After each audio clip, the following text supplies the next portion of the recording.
L'an 859.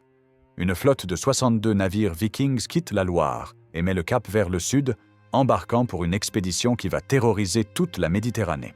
À sa tête, 2 hommes, Björn Côte-de-Fer et un guerrier dont le simple nom fait trembler l'Europe chrétienne depuis plus de 20 ans, Hásteinn.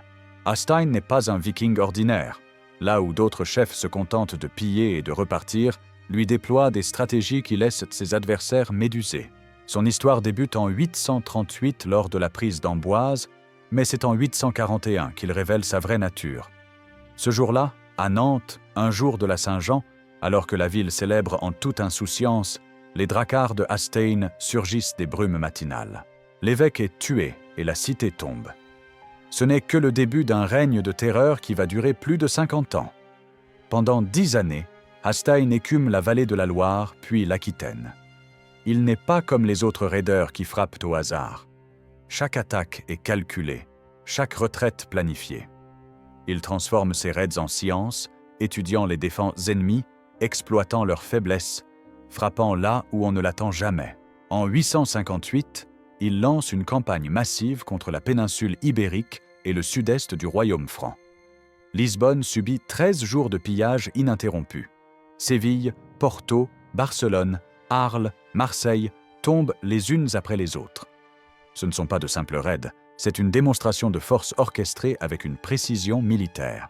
L'année 859 marque un tournant. Hásteinn et Björn se lancent dans la plus grande expédition viking jamais tentée vers le sud. 62 dracars fendent les vagues de l'Atlantique, portant des guerriers assoiffés de gloire et de richesse. Leur ambition est démesurée, piller Rome elle-même, le cœur de la chrétienté. Les premiers affrontements en Galice et en Asturie sont difficiles. La résistance locale s'avère plus forte que prévu et Hásteinn subit des revers face aux Asturiens. Mais un viking ne s'avoue jamais vaincu facilement. La flotte continue vers le sud, cherchant des proies plus faciles. À Algésiras, près de Gibraltar, ils réussissent une attaque surprise totale. La ville tombe en quelques heures. La mosquée principale est réduite en cendres, un acte qui résonne comme un défi lancé au califat omeyyade. Les Vikings franchissent ensuite le détroit de Gibraltar et pénètrent en Méditerranée, une mer que leur peuple n'a jamais explorée auparavant. La flotte attaque Nécor sur la côte nord-africaine, puis ravage les côtes méditerranéennes, les îles Baléares. Les marchands arabes et les pêcheurs locaux n'ont jamais vu ces hommes du Nord. Les dracars sèment la panique partout où ils apparaissent. Comment des barbares scandinaves ont-ils pu pénétrer si loin dans ce qui était considéré comme une mer intérieure protégée? La flotte saccage Palma de Majorque et utilise les Baléares comme base d'hivernage. C'est une stratégie brillante, s'établir dans des îles stratégiques pour contrôler les routes maritimes et préparer la suite des opérations. Pendant l'hiver, Hásteinn et Björn planifient méticuleusement leur prochaine cible. Ils établissent un camp en Camargue et mènent des raids sur Arles, Nîmes et Valence. La côte provençale brûle sous leurs assauts. Chaque ville attaquée envoie des messagers désespérés vers l'empereur, mais les secours n'arrivent jamais à temps. Les Vikings sont toujours déjà repartis quand les armées franques se mettent en marche. Au printemps 860, la flotte met le cap sur l'Italie. L'objectif est clair. Rome. Piller la cité éternelle serait un exploit sans précédent, une gloire immortelle. Les guerriers de Hásteinn rêvent des trésors du Vatican, des richesses accumulées par des siècles de chrétienté. Mais la Méditerranée est vaste et la navigation difficile. Noël 859. La flotte de Hásteinn parvient sous les murs d'une ville côtière en Étrurie. Luna. Pour les Vikings qui n'ont jamais navigué ces eaux, toute grande ville fortifiée pourrait être Rome. Les sources indiquent qu'une confusion géographique a pu se produire, les guerriers scandinaves manquant cruellement de cartes et de connaissances précises de la région. Luna se dresse devant eux, impressionnante avec ses murailles épaisses et ses tours de garde. La ville est forte, bien protégée et gardée. Hásteinn observe les défenses et comprend rapidement qu'un assaut frontal serait un suicide. Un siège pourrait durer des mois, épuisant ses provisions et exposant sa flotte aux flottes byzantines ou sarrasines. Il faut trouver une autre solution. C'est alors que Hásteinn conçoit ce qui deviendra l'une des ruses les plus célèbres de l'histoire viking. Ces hommes établissent un camp à l'extérieur de la ville et commencent des échanges commerciaux avec les habitants. Au début méfiants, les citoyens de Luna s'habituent progressivement à la présence de ces étrangers du Nord. Les Vikings se comportent pacifiquement, échangent des fourrures et de l'ambre contre de la nourriture. Des relations presque amicales s'instaurent. Après quelques semaines de ce manège, Hásteinn joue son coup de maître. Il envoie ses hommes dire au clergé qu'il est mourant et qu'il se repent de sa vie de pillard. Il souhaite être baptisé, embrasser la foi chrétienne avant de mourir. Les prêtres de Luna croient voir un miracle. Même le plus terrible des païens peut être touché par la grâce divine. Ils acceptent avec empressement. Pendant plusieurs jours, Hásteinn joue la comédie de l'agonie. Les prêtres viennent à son chevet, lui enseignent les rudiments de la foi chrétienne. Il reçoit le baptême dans son lit de supposée douleur. Les habitants de Luna se réjouissent de cette conversion spectaculaire. Puis vient la nuit fatidique. Au matin, des messagers vikings viennent annoncer que Hásteinn est mort pendant la nuit. Son dernier souhait était d'être enterré en terre consacrée dans la cathédrale de Luna. Il lègue même une partie de ses richesses à l'église. Les portes de la ville s'ouvrent pour laisser entrer le cortège funèbre. Une procession solennelle de Vikings suit le cercueil jusqu'à la cathédrale. Ils portent de longues capes noires, marchent tête baissée, jouant parfaitement leur rôle d'hommes en deuil. Les cloches sonnent le glas. L'évêque et le comte de la ville assistent aux funérailles, entourés du clergé et de nombreux fidèles. La messe des morts commence. Les chants résonnent dans la cathédrale. Puis soudain, le mort se redresse dans son cercueil et d'un coup vif de son épée, il tranche la tête de l'évêque. Le sang éclabousse l'autel. Avant que quiconque puisse réagir, les Vikings poussent un formidable cri de guerre et sortent leurs armes dissimulées sous leur cape. C'est un massacre. Le clergé et les fidèles sont tués sans pouvoir s'échapper. Dans le chaos, d'autres guerriers vikings qui attendaient à l'extérieur se précipitent par les portes ouvertes. La ville entière tombe en quelques heures. Le pillage est systématique, méthodique. Les jeunes gens les plus vigoureux sont capturés comme esclaves. Quand Hásteinn découvre que Luna n'est pas Rome, sa déception est immense. Selon la légende, il ordonne le massacre de toute la population masculine en représailles.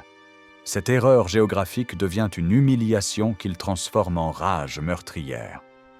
La prise de Luna reste néanmoins un exploit tactique qui fascine les chroniqueurs médiévaux pendant des siècles. La flotte continue vers Pise qu'elle saccage, puis remonte l'Arno jusqu'à Fiesole. Certaines sources suggèrent que les Vikings ont même poussé jusqu'au territoire byzantin en Méditerranée orientale, bien que ces affirmations restent débattues par les historiens. Le voyage de retour est périlleux. Une tempête détruit une partie significative de la flotte près de Médina Sidonia. Des hommes se noient, des navires sombrent avec leurs trésors. Malgré ces pertes, Hásteinn fait un dernier coup d'éclat. Il enlève les fils du roi de Navarre et ne les libère que contre une rançon substantielle. En 862, 3 ans après leur départ, les survivants reviennent sur la Loire. Des 62 navires initiaux, seulement une vingtaine rentrent au port. Les pertes sont terribles, mais la gloire est immense. Jamais des Vikings n'étaient allés si loin, n'avaient causé tant de dégâts en Méditerranée. L'expédition entre dans la légende. Hásteinn retrouve la vallée de la Loire où il règne en maître de 864 à 882. Cette période représente l'apogée de sa puissance. Il ne se contente plus de raids éclairs. Il s'installe, crée des bases permanentes, transforme les îles de la Loire en forteresses imprenables. En 864, ses hommes attaquent Clermont-Ferrand et tuent le comte d'Auvergne, Hugues. Ce n'est pas un simple raid de pillage, c'est une décapitation politique. En éliminant les élites locales, Hásteinn affaiblit durablement la capacité de résistance de la région. L'île de Noirmoutier devient une base majeure pour les opérations vikings sur la Loire. De là, les dracars peuvent remonter le fleuve rapidement, frapper n'importe quelle ville et se replier avant que les armées franques ne réagissent. La mobilité est leur force principale. Charles le Chauve, l'empereur franc, se trouve dans une position impossible. Son empire est déchiré par les querelles de succession, les révoltes des nobles, les conflits avec ses propres fils. Il crée la marche de Neustrie et la confie à Robert le Fort pour défendre les régions entre Seine et Loire. Robert est un guerrier courageux, un administrateur compétent.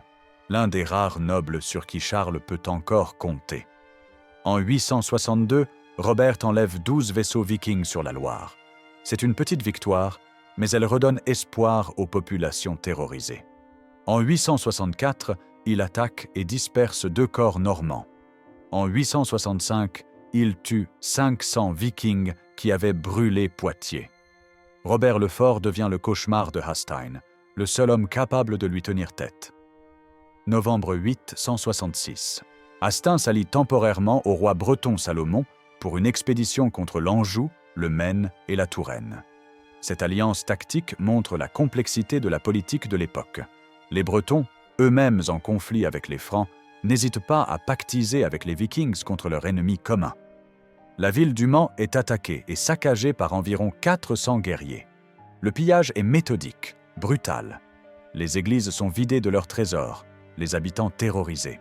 Hastin et ses hommes chargent leurs navires de butin et prennent le chemin du retour vers leur base sur la Loire. Mais Robert le Fort connaît le territoire. Il sait que les Vikings doivent repasser par Brissart, un des rares endroits où il est possible de traverser la rivière. C'est un goulot d'étranglement parfait pour une embuscade. Robert rassemble rapidement une armée d'environ 1500 hommes, incluant les comtes Ramnulf Ier de Poitiers, Gosfrid du Maine et son fils Hervé. L'armée franque arrive à Brissart avant les Vikings. Robert poste des sentinelles et attend le bon moment. Quand Hastin et ses hommes arrivent avec leur butin, chargés de sacs, fatigués par le raid, les Francs lancent une première attaque qui les prend par surprise. Le combat est brutal. Les Vikings, en infériorité numérique, comprennent qu'ils sont piégés. Ils se réfugient dans l'église fortifiée de Brissart. L'église devient leur forteresse de dernière chance. Robert ordonne le siège. Il fait chaud en ce mois de novembre. La journée a été longue et épuisante. Les hommes de Robert sont fatigués par la poursuite et la bataille. Croyant les Vikings définitivement acculés, ils commencent à se détendre. Certains ôtent leurs casques, retirent leurs cottes de mailles pour respirer. Pendant qu'une partie des hommes pille les dracars, Robert pose ses armes et retire sa broigne. C'est exactement ce que Hastin attendait. À la tombée de la nuit, il tente une sortie par surprise. Ses guerriers, encore en armure complète, surgissent soudainement de l'église. Les Francs, pris au dépourvu, doivent affronter des adversaires en armure complète alors qu'eux-mêmes sont désarmés. Robert le Fort, sans protection, est au premier rang des Francs. Il est un chef qui mène par l'exemple, qui combat aux côtés de ses hommes. Un coup de hache l'abat mortellement. Le choc est immense. Le comte Ramnulf est grièvement blessé d'une flèche au cou et meurt quelques jours plus tard. Sans leur commandant, les Francs sont désemparés et laissent s'échapper les Vikings. Hastin a transformé une défaite certaine en victoire tactique. Il a tué le plus grand héros franc de son époque, l'ancêtre direct des futurs rois capétiens. Cette mort résonne dans tout l'empire carolingien. Dans tout le monde carolingien, particulièrement pour les familles du Rhin et du Main, la mort de Robert a un profond retentissement. Sa bravoure est louée, il est comparé à Judas Maccabée. Il devient Robert le Fort, du latin fortis, courageux. Ses fils Eudes et Robert hériteront de son prestige et poursuivront sa lutte. Les années suivantes voient de Hastin continuer ses raids. En 867, il pille Bourges, en 868 Orléans, en 872 il s'empare d'Angers. La Loire est son royaume, son terrain de chasse. Aucune ville n'est en sécurité. Charles le Chauve doit même faire appel aux Bretons de Salomon, les anciens alliés de Hastin, pour tenter de contenir la menace. Mais en 882, un événement surprenant se produit. Hastin, en échange d'un nouveau baptême, accepte de devenir comte de Chartres. Un viking païen, celui qui a terrorisé la France pendant 40 ans, devient soudainement un noble chrétien, un vassal de l'empereur franc. Cette conversion doit être prise avec prudence. Pour les rois francs, convertir et intégrer les chefs vikings est une stratégie éprouvée. Si on ne peut les vaincre militairement, autant les acheter, leur donner des terres en échange de leur loyauté. Hastin n'est certainement pas le premier viking à recevoir un tel arrangement, ni le dernier. Pendant 10 ans, Hastin joue le jeu. Il administre le comté de Chartres, collecte les taxes, rend la justice, mais le vieux guerrier ne peut s'empêcher de rêver. Las de séjourner dans cette ville, rêvant à de nouvelles aventures, il vend son comté. Avec l'argent obtenu, il fait construire 80 dracars flambant neufs. À plus de 60 ans, alors que la plupart des guerriers de son époque sont morts depuis longtemps, Hastin n'a rien perdu de son ambition. Il équipe sa flotte et met le cap sur l'Angleterre. Une dernière grande aventure l'attend.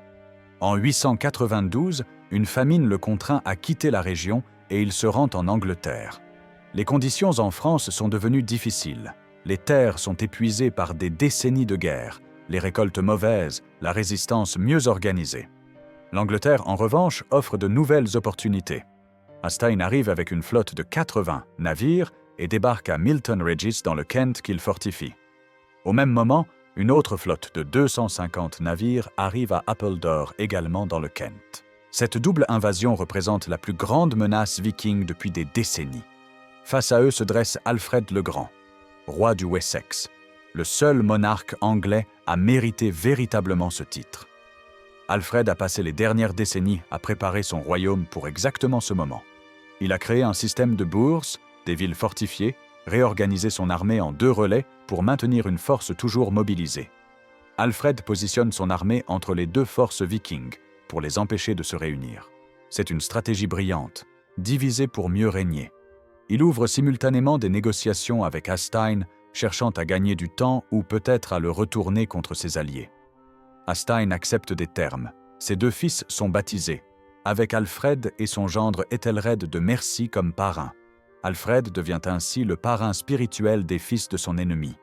C'est un lien sacré dans la société chrétienne, censé créer des obligations mutuelles. Hastin se retire temporairement dans l'Essex. Mais les négociations n'étaient qu'un stratagème.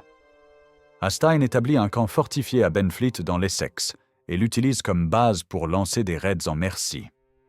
Les vieux réflexes reprennent le dessus. La paix n'était qu'une pause tactique. En 894, alors que la force principale de Hastin est en train de piller la Mercie, le fort de Benfleet est attaqué par la milice du Wessex oriental qui le prend par surprise. C'est un désastre. La femme et les fils de Hastin sont capturés, ainsi que ses navires. Alfred, fidèle à son rôle de parrain, accepte de libérer la famille de Hastin. C'est un geste de magnanimité calculé. Alfred montre qu'il respecte les liens spirituels, même avec ses ennemis. Mais il espère aussi que Hastin, reconnaissant, pourrait enfin cesser ses raids. Ce ne sera pas le cas. Hastin établit une nouvelle base à Shoebury et demande des renforts aux royaumes danois d'Est-Anglie et de York. Il lance ensuite un raid le long de la vallée de la Tamise, puis de la Séverne. Ethelred de Mercie le poursuit avec une armée combinée de Mercie, du Wessex et de guerriers gallois. Les Vikings sont finalement piégés à Buttington, possiblement une île sur la Séverne près de Welshpool. Lors de la bataille de Buttington qui suit, après plusieurs semaines de siège, les forces de Hastin tentent une sortie désespérée. Le combat est sanglant et chaotique. Beaucoup de Vikings meurent, mais Hastin parvient à s'échapper avec une partie de ses hommes et retourne à Shoebury. Fin 894, l'armée de Hastin remonte la Tamise jusqu'à la Léa, où ils construisent un nouveau fort. Mais en 895, Alfred arrive en personne et fait construire 2 forts de chaque côté de la Léa, bloquant l'accès des Vikings à la Tamise et à la mer. Piégés à nouveau, les Danois abandonnent leur camp, renvoient dans leurs familles en Est-Anglie et entreprennent une grande marche à travers les Midlands occidentaux jusqu'à un site sur la Séverne où se trouve aujourd'hui Bridgnorth. Ils sont poursuivis tout du long par des forces hostiles. En 896, l'armée de Hastin se dissout finalement. Ses membres se dispersent. Certains rejoignent l'Est-Anglie, d'autres la Northumbrie déjà sous contrôle danois. Ceux qui sont sans ressources trouvent des navires et partent piller en Francie via la Seine. Hastin n'est plus mentionné après 896. Le vieux guerrier disparaît des chroniques. A-t-il été tué dans une dernière bataille non enregistrée? S'est-il retiré paisiblement quelque part? Nul ne le sait. Son destin final reste un mystère. L'histoire de Hastin pose une question fondamentale. Parle-t-on vraiment d'un seul homme? Les historiens contemporains ne sont pas certains que toutes les mentions se rapportent à une seule personne. Hastin ou Hallstein étaient des noms relativement communs dans le monde scandinave. Certains exploits qui lui sont attribués relèvent manifestement de la légende. Pourtant, que ce soit un homme ou plusieurs portant le même nom, Hastin représente quelque chose de plus grand. Il incarne le viking rusé, celui qui préfère la stratégie à la force brute, la ruse à la charge frontale. Sa capacité à s'adapter rapidement aux situations changeantes lui a permis de surprendre ses ennemis. Pour les chroniqueurs chrétiens du Moyen Âge, Halstein est un personnage particulièrement négatif, l'archétype du viking païen impénitent, pillard sans foi ni loi. Il sert de contrepoint à Rollon, le fondateur de la Normandie, le viking qui s'est vraiment converti et intégré. Dudon de Saint-Quentin, le chroniqueur normand, lui attribue la nature perverse et sacrilège des agressions vikings, celles qui s'en prennent en priorité aux églises et aux clergés sans défense. Dans sa vision, c'est Hastin qui personnifie tous les crimes vikings, excusant presque les autres par son exemple extrême. La ruse de Luna devient un motif récurrent dans la littérature médiévale. Cette histoire est répétée par de nombreux chroniqueurs normands et le même stratagème est attribué à des chefs normands ultérieurs comme Robert Guiscard, Bohémond de Tarente et Roger Ier de Sicile. Cela prouve que les guerriers médiévaux admiraient la ruse autant que la bravoure et l'habileté aux armes. Les raids de Hastin ont contribué significativement aux transformations politiques et sociales en Europe au IXe siècle. La menace constante qu'ils représentaient força les dirigeants européens à fortifier leurs villes, à repenser leur stratégie militaire. Cela joua un rôle dans la formation de nouvelles entités politiques et la consolidation du pouvoir royal. Ces activités en Francie occidentale exacerbèrent les divisions internes de l'Empire carolingien par ses raids persistants sur les vallées fluviales clés, contribuant à la fragmentation de l'Empire et à l'émergence de pouvoirs régionaux. Sans le vouloir, Hastin a contribué à dessiner la carte politique de la France médiévale. En Angleterre, son invasion de 892 testa les défenses du Wessex, renforçant finalement les systèmes de Bourse et les fortifications côtières en réponse à de telles menaces. Alfred le Grand n'aurait peut-être jamais développé son système de défense révolutionnaire sans la pression constante des raids vikings. Les routes et méthodes des campagnes de Hastin démontrèrent l'incroyable adaptabilité des Vikings et leur prouesse navale. Ces voyages ont influencé les explorations vikings ultérieures, y compris celles qui ont mené aux établissements en Islande, au Groenland et finalement à la découverte nordique de l'Amérique du Nord. L'homme qui a voulu piller Rome et a pris Luna par erreur. Celui qui a tué Robert le Fort, ancêtre des Capétiens. Le viking qui est devenu comte de Chartres avant de repartir à l'aventure. Le guerrier qui a défié Alfred le Grand alors qu'il avait plus de 60 ans. Hastin incarne toutes les contradictions de l'âge viking. Brutale violence et intelligence tactique, paganisme farouche et conversions opportunistes, instinct nomade et tentative d'établissement. Sa longévité exceptionnelle, actif de 838 à au moins 896, soit près de 60 ans de raids, en fait une figure unique dans l'histoire viking. La plupart des guerriers nordiques mouraient jeunes, tués au combat ou victimes des dures conditions de vie. Hastin a survécu à des décennies de batailles, de tempêtes en mer, de sièges et d'embuscades. Son nom résonne encore aujourd'hui dans des toponymes normands, traces durables de son passage. Des villages, des hameaux portent des noms dérivés de Hastin, rappelant qu'à un moment donné, ce viking a possédé ou occupé ces terres. Au final, Hastin représente l'essence même du viking, le guerrier marchand qui navigue jusqu'aux confins du monde connu, qui pille et commerce avec la même aisance, qui s'adapte à toutes les situations, qui survit contre toutes les probabilités.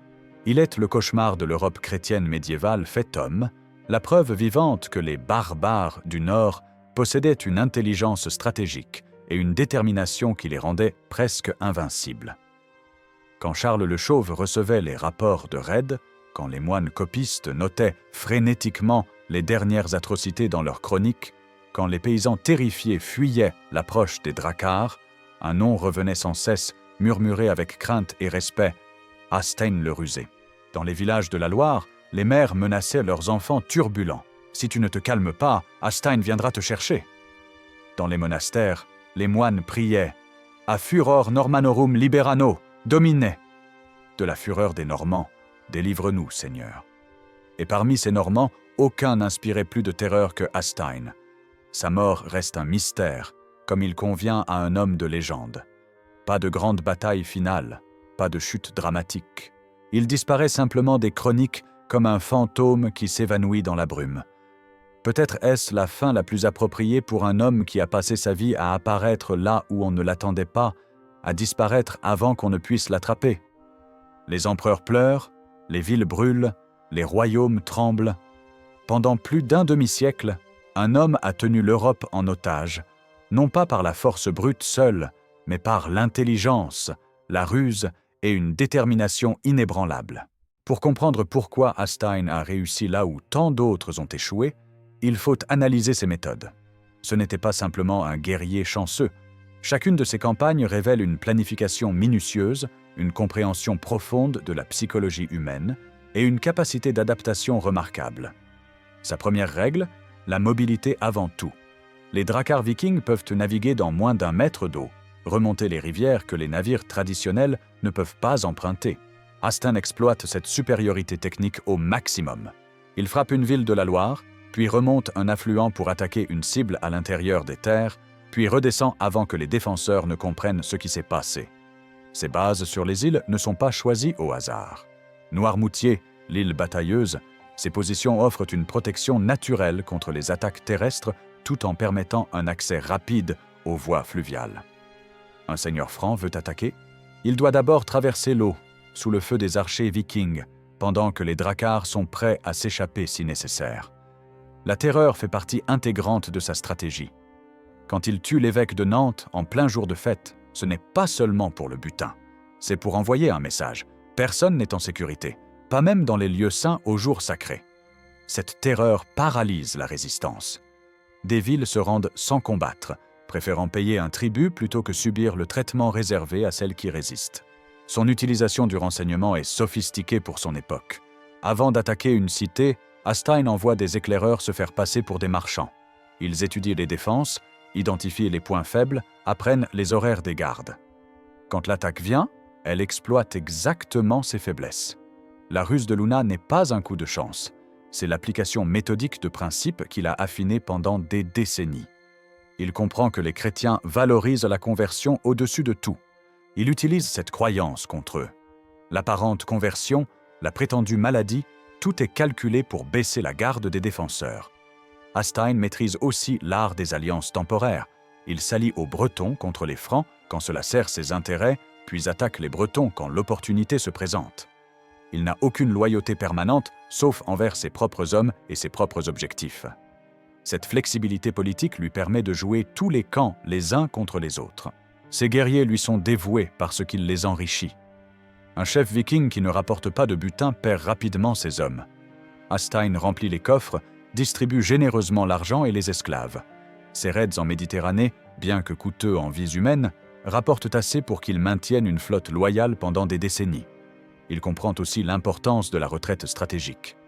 Quand la bataille de Brissart tourne mal, il ne cherche pas à tenir une position indéfendable par orgueil. Il sacrifie le butin pour sauver ses hommes. Un guerrier mort ne peut pas se battre demain. Cet pragmatisme explique sa longévité. Face à Alfred le Grand, Hasstein rencontre son égal en matière de stratégie. Alfred a étudié les tactiques vikings et développé des contre-mesures spécifiques. Les bures espacées d'une journée de marche créent un réseau défensif qui limite la mobilité viking. L'armée en 2 relais empêche les Vikings d'épuiser leurs adversaires par des raids constants. Les forts sur les rivières bloquent les voies d'invasion traditionnelles. Pour la première fois de sa carrière, Hasstein se trouve face à un adversaire qui anticipe ses mouvements. Quand il fortifie Benfleet, Alfred frappe la base pendant qu'il est en raid. Quand il établit un camp sur la Léa, Alfred bloque l'accès à la mer. C'est un jeu d'échecs stratégique où les 2 joueurs se connaissent intimement. Les raids de Hasstein et des autres Vikings ont transformé l'Europe de manière qui résonne encore aujourd'hui. La carte politique du continent a été redessinée par leurs actions. Les structures sociales et militaires se sont adaptées pour répondre à la menace qu'ils représentaient. La féodalité s'est renforcée en partie comme réponse aux raids vikings. Les paysans cherchaient protection auprès des seigneurs locaux qui pouvaient fortifier des châteaux et maintenir des garnisons. Le pouvoir central carolingien s'affaiblissait, incapable de protéger efficacement un territoire aussi vaste. Le pouvoir se fragmentait en unités plus petites et plus réactives. Les villes commencent à se fortifier sérieusement. Des murailles sont construites ou reconstruites. Paris élève des fortifications qui transforment l'île de la Cité en forteresse. Tours, Orléans, toutes les grandes villes de la Loire investissent massivement dans leur défense. Ces fortifications médiévales, dont beaucoup subsistent encore, sont un héritage direct de la menace viking. L'économie se réorganise. Les monastères, cibles privilégiées des raids pour leurs richesses, déplacent leurs trésors à l'intérieur des terres. Certains monastères sont purement et simplement abandonnés. Le commerce fluvial, vital pour l'économie médiévale, est perturbé pendant des décennies. Les marchands doivent payer des tributs aux Vikings pour pouvoir naviguer sur leurs rivières. Sur le plan militaire, les Francs doivent repenser leur approche. L'armée carolingienne était conçue pour des batailles rangées entre forces de cavalerie lourdes. Les Vikings refusent ce type d'affrontement. Ils frappent vite, se replient, harcèlent, épuisent. Les Francs doivent développer de nouvelles tactiques, créer des forces plus mobiles, apprendre la guerre fluviale. Alfred le Grand en Angleterre comprend ces leçons mieux que quiconque. Son système de bourse n'est pas simplement défensif. Chaque bourg est aussi un centre de commerce, un point de rassemblement militaire, un symbole du pouvoir royal. Il crée une infrastructure qui survivra longtemps après la fin des raids vikings. La christianisation des Vikings devient une priorité stratégique. Si on ne peut les vaincre militairement, peut-être peut-on les civiliser, les intégrer. Des terres sont offertes aux chefs vikings qui acceptent le baptême. Rollon en Normandie, Welland sur la Seine, Hastein lui-même à Chartres. Cette politique porte ses fruits. Les Vikings établis défendent leurs nouvelles terres contre les nouveaux raideurs. Culturellement, l'impact est tout aussi profond. Les sagas nordiques se répandent, influençant la littérature médiévale. Des mots scandinaves entrent dans les langues françaises et anglaises. Des techniques de construction navale sont adoptées. L'art viking influence l'art roman. Les routes commerciales s'étendent. Les Vikings établissent des connexions entre la Scandinavie, la Méditerranée et le Moyen-Orient. L'argent arabe afflue en Europe du Nord via le commerce d'esclaves que les Vikings pratiquent à grande échelle. Cette circulation de richesses et d'idées enrichit les deux civilisations. L'identité réelle de Hastein reste énigmatique. Raoul Glaber le présente comme un fils de Saxon déporté par Charlemagne, né près de Troyes vers 810. D'autres sources affirment qu'il était danois de naissance. Une hypothèse conciliatrice suggère qu'il serait né en France de parents scandinaves, découvrant son héritage viking plus tard. Son lien avec Ragnar Lodbrok et Björn Côte de Fer pose également question. Guillaume de Jumièges le décrit comme le mentor de Björn, lui enseignant ses ruses, mais les sagas nordiques racontent une version différente. Les chroniqueurs médiévaux reliaient systématiquement tous les grands vikings à la famille de Ragnar, soit par commodité narrative, soit par perte de la vérité historique. Une interrogation majeure demeure. S'agit-il vraiment d'un seul homme? Hastein étant un nom courant en Scandinavie et les chroniqueurs médiévaux manquant de rigueur dans leurs identifications, plusieurs chefs vikings auraient pu être confondus. Certains exploits, comme la ruse de Luna, pourraient avoir été embellis. Les chiffres des flottes varient considérablement selon les sources. Ses fils baptisés en Angleterre disparaissent des archives sans laisser de traces vérifiables, bien que certains nobles normands prétendaient descendre de lui. Sa fortune colossale, accumulée durant des décennies de pillage, n'a jamais été retrouvée. Sa conversion au christianisme à Chartres était probablement opportuniste, le baptême étant pour les Vikings un acte politique plutôt que spirituel. Comparé à Ragnar Lodbrok, Hastein partage l'audace mais y ajoute une sophistication stratégique supérieure. Face à Ivar le Désossé, qui opérait avec une grande armée et des ressources considérables, Hastein obtenait des résultats comparables avec des forces limitées, compensant par la ruse. Contrairement à Rollon qui réussit son intégration en Normandie, fondant une dynastie durable, Hastein tente l'expérience à Chartres, mais y renonce pour reprendre les raids. Guthrum accepte la défaite face à Alfred et règne paisiblement sur le Danelaw. Hastein refuse ce compromis, préférant mourir combattant. Alors que Björn disparaît après 862, Hastein continue pendant 30 ans, une longévité exceptionnelle. Les chefs vikings ultérieurs construisent des royaumes durables. Hastein ne laisse aucune institution, seulement l'héritage du guerrier pur, préfigurant Saladin ou Napoléon. Qu'est-ce qui pousse un homme à guerroyer pendant 60 ans? Après ses premières décennies de succès, Hastein n'agit plus par nécessité économique. Dans la culture viking, la gloire immortalisée par les Skaldes compte plus que tout. Mourir vieux au lit est honteux. Tomber les armes à la main garantit le Valhalla. Mais Halfdan va au-delà, cherchant la gloire dans l'ingéniosité. Prendre Luna par ruse vaut 1000 victoires brutales. Son adaptation constante le distingue. Il réinvente ses approches face à des ennemis différents en Méditerranée, en France, en Angleterre, face à Alfred. À plus de 60 ans, peut-être 70, il construit 80 navires pour une dernière aventure en Angleterre. 10 ans à Chartres, gérant des terres et collectant des taxes, devait être insupportable pour quelqu'un qui avait navigué jusqu'en Italie et combattu sur 3 continents. L'action et le danger étaient devenus une addiction. L'effondrement de l'empire carolingien créait des opportunités idéales. Après Charlemagne, ses successeurs se déchirent en guerre civile. Le traité de Verdun en 843 divise l'empire, mais les conflits persistent. Les armées franques s'affrontent entre elles au lieu de défendre les frontières. Charles le Chauve, empereur durant la carrière de Halfdan, gère fils rebelles, nobles ambitieux, invasions vikings et incursions sarrasines simultanément. La Bretagne, cherchant l'indépendance, s'allie régulièrement aux Vikings. En Angleterre, les Vikings conquièrent 3 des 4 royaumes anglo-saxons. Seul le Wessex résiste grâce aux réformes d'Alfred, structure défensive durable, éducation populaire, codification des lois.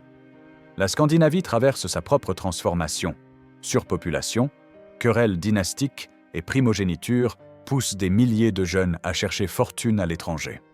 La technologie navale scandinave offre un avantage décisif, permettant de naviguer en haute mer comme en rivière peu profonde. Dans les années 790, les raids visaient des monastères côtiers mal défendus. Lindisfarne en 793 marque le début. Dans les années 840 à 850, les Vikings hivernent sur des îles, créant des bases semi-permanentes comme Noirmoutier. Halfdan représente cette phase avec ses fortifications sérieuses équipées de palissades, fossés et tours de guet. Les années 860 à 870 voient la Grande Armée passer du raid à la conquête territoriale en Angleterre.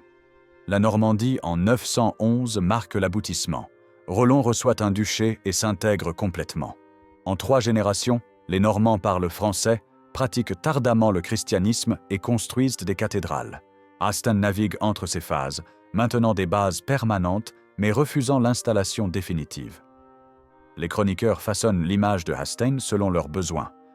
Dudon de Saint-Quentin le présente comme l'incarnation du mal païen, pour magnifier Rollon par contraste. Guillaume de Jumièges amplifie ce récit, faisant de Halfdan le professeur de la perversité. La chronique anglo-saxonne reste plus factuelle, Alfred négociant avec lui respectueusement. Les sagas islandaises l'héroïsent comme modèle d'intelligence viking. Cette multiplicité de perspectives complique la recherche de la vérité historique. L'archéologie confirme les bases fortifiées et l'étendue des raids via les trésors découverts, mais ne peut attribuer des raids spécifiques. La culture populaire moderne réimagine les Vikings, Halfdan apparaissant comme anti-héros complexe. Cette fascination reflète notre ambivalence face aux figures transgressives. Halfdan incarne l'âge viking à son apogée, audace, ruse et adaptabilité. Mais il représente aussi ses limites, ne laissant aucune dynastie durable.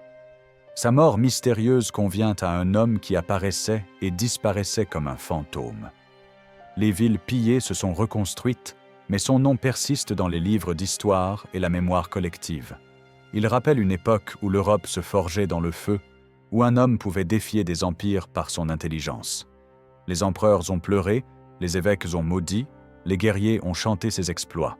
Halfdan le Rusé a prouvé qu'un esprit brillant vaut toutes les épées du monde.